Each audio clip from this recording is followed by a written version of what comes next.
பொள்ளாச்சி பாலியல் வழக்கின் முக்கிய குற்றவாளி திருநாவுக்கரசின் நெருங்கிய நண்பர் என்று கூறப்படும் பார் நாகராஜ் தனது முன்னிலையில் தாவேகாவில் இணைந்ததாக சமூக வலைதளங்களில் வெளியான தகவல் முற்றிலும் போலியானது என அமைச்சர் செங்கோட்டையன் விளக்கம் அளித்துள்ளார். கூடுதல் விவரங்களை செய்தியாளர் யுவராஜ் வழங்க கேட்கலாம். யுவராஜ் வணக்கம். அமைச்சரின் இந்த விளக்கம் தொடர்பான விவரங்களை பதிவு பண்ணலாம். வணக்கம்.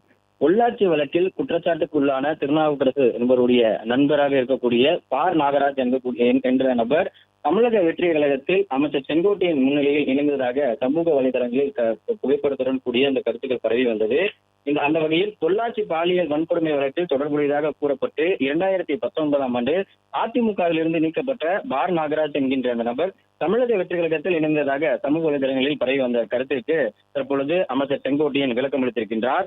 அதில் தாம் தமிழ்நாடு அரசின் அமைச்சராக பொறுப்பேற்றதை தொடர்ந்து ஆயிரக்கணக்கானோர் நேரில் சந்தித்து தினமும் வாழ்த்து தெரிவிப்பதாகவும் அந்த கூட்டத்தில் பொதுமக்களுடன் சேர்ந்து மேலே குறிப்பிடப்பட்டிருக்கக்கூடிய நபர் வந்து சென்றிருக்கலாம் என்றும் அவருடன் தனக்கு முன்பாக எந்தவித அறிமுகமும் இல்லை என்று இதை விளக்கம் அளித்திருக்கின்றார். அதே போன்று கூட்டத்தில் கலந்து கொண்ட ஒருவரை தமிழக வெற்றி கழகத்தில் இணைத்ததாக பொய்யான தகவல் பரப்பப்படுவதாகவும் இது போன்ற தவறான செய்திகளை வெளியிடுவதை வன்மையாக கண்டிப்பதாகவும் அமைச்சர் செங்கோட்டையன் இதில் விளக்கம் அளித்திருக்கின்றார். அதன் மூலம் மேலே குறிப்பிட்டிருக்கக்கூடிய அந்த பார் நாகராஜ் என்கின்ற அதிமுகவிலிருந்து நீக்கப்பட்டிருக்கக்கூடிய நபர் தமிழக வெற்றி கழகத்தில் தன்னை இணைத்துக் கொள்ளவில்லை எனவும் அதே போன்று அமைச்சருக்கு அந்த நபர் யார் என்றே தெரியாது எனவும் அமைச்சர் செங்கோட்டையன் இந்த பதிவிலே விளக்கம் அளித்திருக்கின்றார்.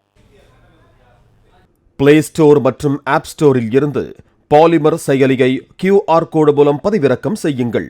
செய்திகளை உடனுக்குடன் பெறுங்கள்.